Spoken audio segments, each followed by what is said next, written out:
Recorded Books presents an unabridged recording of The Memoirs of Ulysses S. Grant, Part 1, narrated by Peter Johnson.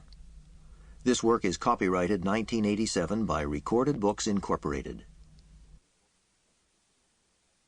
This is a book that has behind it its own good story. In 1884, Ulysses S. Grant was in his 60s and broke. His recent career as a railroad president and stockbroker had come to an abrupt halt when his brokerage business failed amid disastrous reports of illegal transactions. He was bankrupt and heavily in debt. Searching desperately for a way to support his family, he began negotiations with a publisher with the idea of writing a book, as had many Civil War veterans. By the late summer of 1884, Grant was close to a contract with the Century Company, when he was approached by his friend Mark Twain.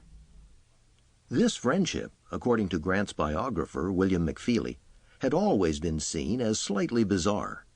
Clemens had once mocked the great general at a fancy testimonial ball by likening him to a baby trying to swallow its toe. But the two Midwesterners actually had much in common, including their disappointment in America as the promised land and a fear of their own gullibility in the hands of charlatans and fakes. Twain had just founded his own publishing house, in what he felt was self-defense against unscrupulous editors, for Huckleberry Finn, and, aghast at the paltry sum offered by Century, he suggested that Grant allow him to publish the memoirs. So, Ulysses S. Grant, in pencil on lined pads of paper, began writing, just as he learned he had cancer. He finished his 2 volumes in less than a year, completing them on July 14, 1885. 9 days later, he died. The last months he worked in incredible pain and under the influence of increasing doses of morphine, but sometimes managing to dictate up to 10,000 words a day. Reporters besieged his New York home, waiting for the inevitable word of the general's death.